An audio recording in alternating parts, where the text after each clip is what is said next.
Now let's talk about money and happiness. One of the most fascinating things I learned in the Science of Happiness class was that having a great deal of wealth does not translate to being happier. On some level, I knew this, but learning more about this has had a big impact on me, and so I want to share what I have learned. So the big question is, does having money make us happier? And the answer seems to be yes, but only to a certain point. For example, people in poor countries become happier when they have more money, but we don't see much change in happiness as people start earning more than a baseline level. Now, when I took the course, they cited a number of $75,000 a year as the baseline number, and that still seems to be the number that is discussed today. Also interesting are studies that show that 37% of the wealthiest Americans are less happy than the average American. In my own observations, having known billionaires and supermodels, political leaders, and celebrities, I may have one point in life naively expected that they would be ecstatic all the time, and I now understand that everyone, regardless of fame and fortune, has their own demons, sadnesses, and struggles. And I have known countless people who get by, but by no means would be considered rich, who are wealthy in all the ways that really matter, with love and service and fulfillment and purpose. A more recent Harvard Business Review article, which I have linked in your workbook, tells us that prioritizing money over time can actually make us less happy. However, I think it's interesting that even having just a little bit of extra cash in your savings account, like $500, can increase your life satisfaction. I think we've all experienced the phenomenon that buying material things might give us a momentary boost, but they don't make us happier. We've all been sucked into the trap of buying the next phone or gadget, only to be quickly ready to discard it when the next upgrade rolls out. Researchers tell us that investing in experiences instead of material objects is more conducive to generating happiness.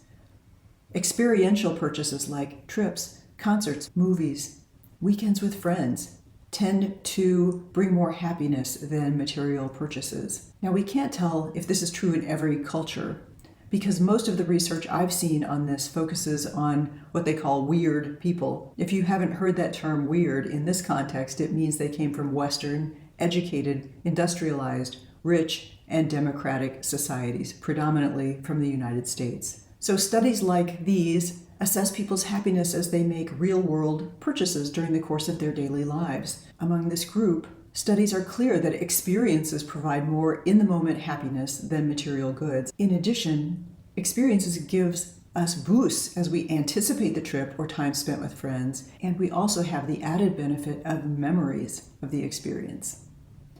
Other research shows that there are specific ways to spend your money to promote happiness instead of on material possessions. One of them is called buying time. As part of a study published in 2017, 60 working adults received $40 to spend on a time-saving purchase on one weekend. On another weekend, the same individuals got another $40 to spend on a material object. Compared to buying a material thing, buying time led people to experience more positive moods and reduce their feelings of time pressure. I've been a proponent of this for years. It started for me in corporate life when free time was my scarcest resource. I didn't give a second thought to expenditures for people to clean our home, run our errands, or cook our meals. I felt every penny gave me time to breathe. And for all the young executives I counseled, this is one of the pieces of advice I tried to instill in them. And in retired life, I feel the same.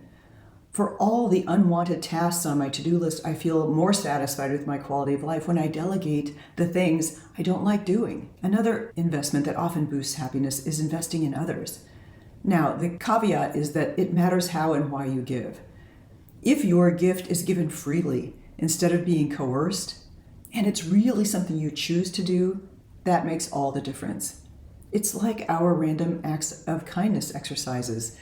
You can try this experiment yourself. Grab a $10 bill and use it to benefit someone else today, whether it's sending a small gift to a friend, helping out a stranger, or giving a donation to something you care about. Research shows that even people who are struggling to meet their own basic needs exhibit a warm feeling from giving to other people.